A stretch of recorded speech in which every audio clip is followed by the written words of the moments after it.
Assalamualaikum. Alhamdulillah hari ini ya.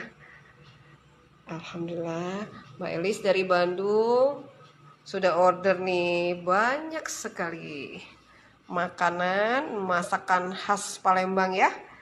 Juga pempek pastinya ala dapur Ita Yudis. Terima kasih Mbak Elis.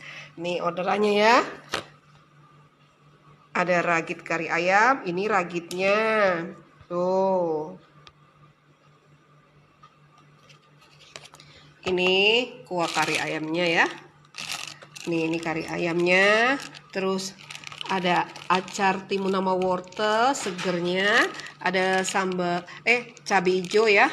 Irisan cabai hijau, terus ada sambal merahnya. Nih, ini satu paket untuk ragitnya ya.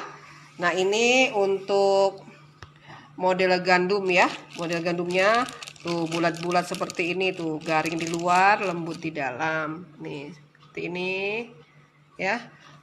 Ini kuahnya. Ada pelengkapnya, ada daun seledri, daun bawang ya. Terus bawang goreng, ada sambal cabai rawitnya. Nah, ini kuahnya ya. Kuah model gandumnya. Nih, satu paket seperti ini ya. Oh, ini model gandumnya, ini kuahnya. Nah, ini burgo ya. Tuh, seperti ini burgonya.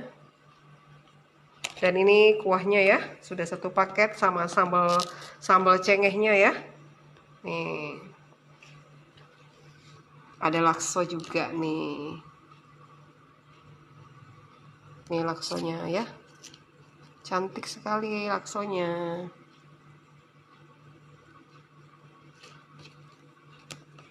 Ini kuah laksonya.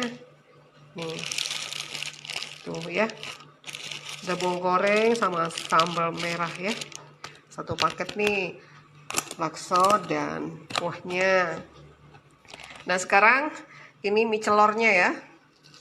Mie celornya tuh ada toge tuh di dalam ya. Ini kuahnya, kuah mie celor. Ada daun kucai ya, bawang goreng sama sambal cabai rawit nih kuahnya ya.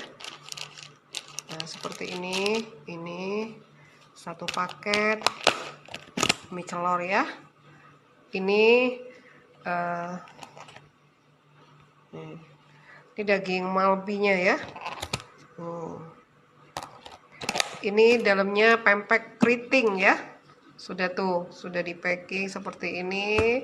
Terus ini pepes ikan patin tuh ya. Ini pindang ikan patin dan ini pindang tulang iga ya. Ini perlengkapan buat telur dan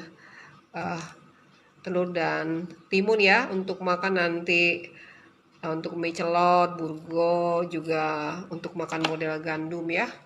Terima kasih Mbak Elis. Selamat menikmatin masakan Palembang ala dapurnya Ita Yudis.